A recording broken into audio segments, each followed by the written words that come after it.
Deep in the forest full of beautiful flowers, there was a castle where honeybees lived together. The day when little Maya would leave the castle for the first time to gather honey fast approached. I wonder what the world looks like. Maya wondered in anticipation.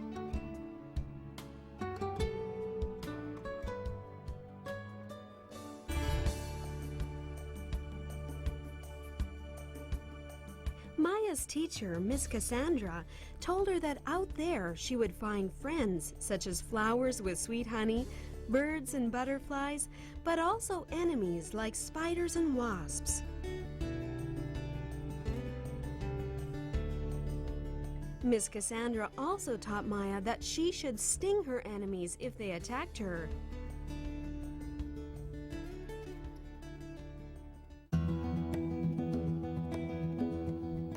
Maya looked at everything with wonder as she first left the castle. Maya marveled at the blue skies, warm sunlight, and many different kinds of flowers.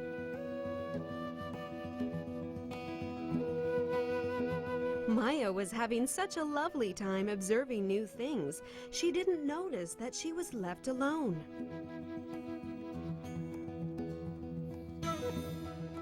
She realized that her sisters had already moved on, and she had been left behind.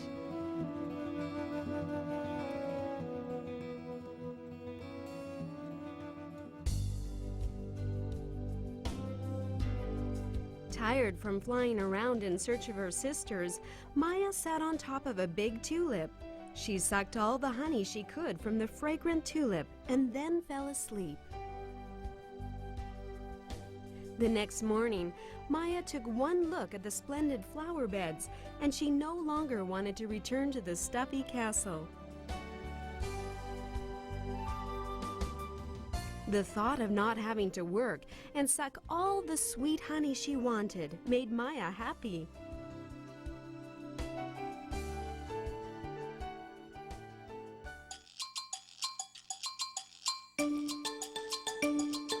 Why, hello, little bee.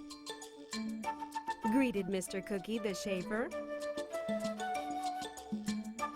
The sweet Mr. Cookie served Maya a breakfast of fresh honey from roses. He then warned Maya that the world is not only full of fun and exciting things, but also with dangerous things. So Mr. Cookie told Maya to always be careful.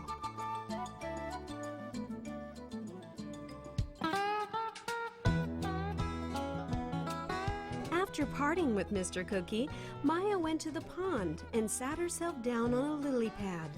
She marveled at the fish swimming in the water.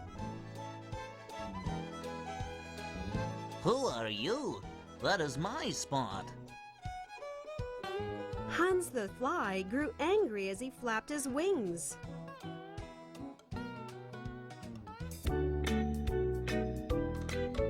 We insects all have our own special seats.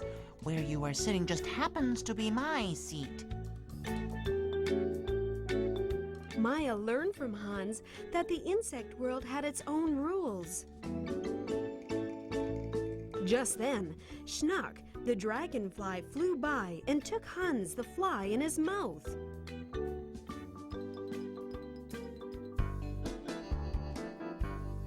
Oh, how could he do such a thing? How horrible! Schnuck the dragonfly, who had eaten Hans up in just a matter of moments, said calmly, "No reason to be shocked. Here in the insect world, we eat each other up. Why, it happens all the time. It's something I have to do, because if I don't, I will starve to death."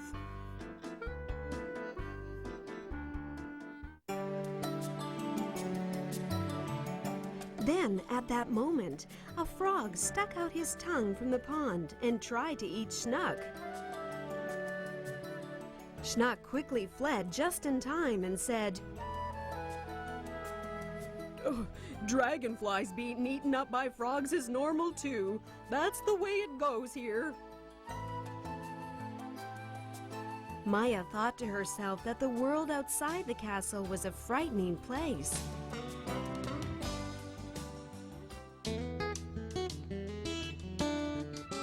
Feeling a bit sad, Maya flew up into the sky. Maya then heard from somewhere someone calling for help. Maya found Coot the beetle turned upside down. I can't get up by myself. Please help me.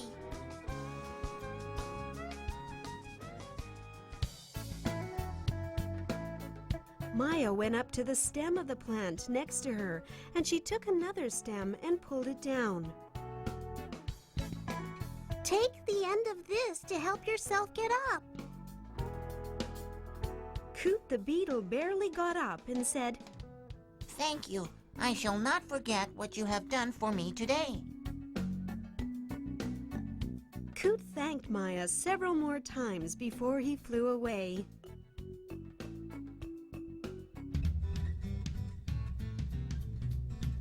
As the sun set and darkness fell, Maya wandered the forest looking for a place to spend the night. Suddenly, she got caught in a big spider web. The spider web was so sticky she could not move at all.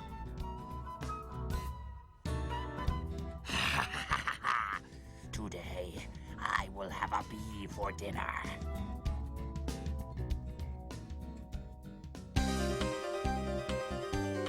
A frightful spider was coming Maya's way. Help! Save me! The spider had opened his mouth and was about to swallow Maya when the spider web ripped. It was Coot the beetle who had saved Maya.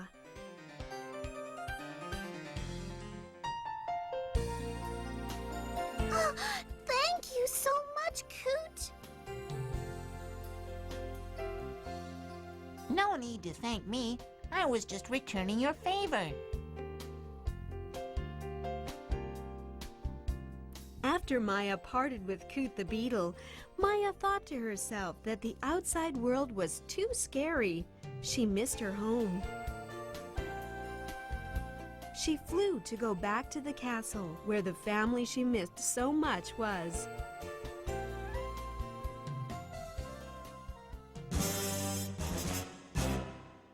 Then, suddenly, something grabbed Maya by the back. My, this bee looks quite tasty. The king will be glad to see this.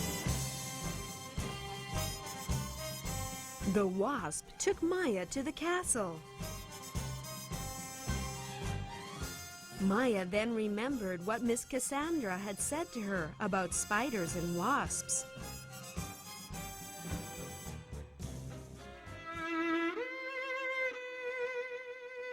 Maya was held prisoner in the wasp's castle. She looked at all the dead insects around her and thought, I am going to die here. The thought of dying there frightened Maya, and she started to weep. Maya regretted not following her sisters, wandering off alone, and not going back to the castle, wanting to see the outside world.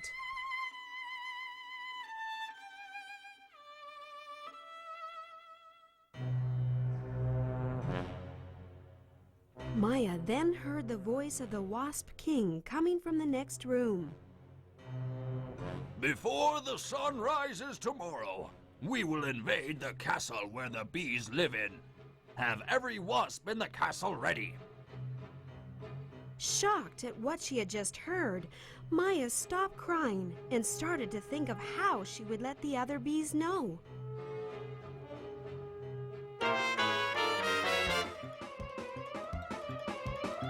She used her sting to make a hole and escape the castle.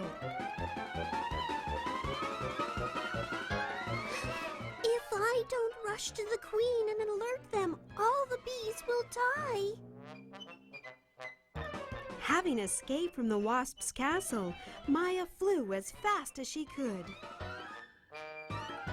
When Maya arrived at the castle, she saw that her whole body was scarred.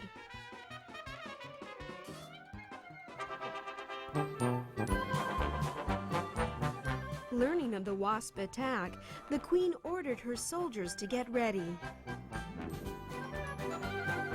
The next day, the wasp invaded the castle, not knowing soldiers were hiding, just waiting for them to come. The wasps were defeated. The wasps were all killed by the unexpected attack of the bees.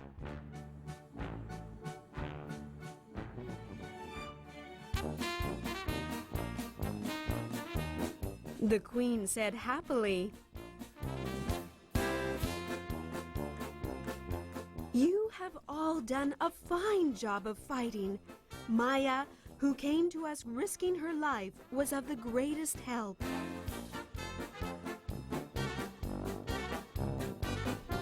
Maya felt a bit embarrassed. Later, Maya became the most diligent and hardworking bee of the entire castle.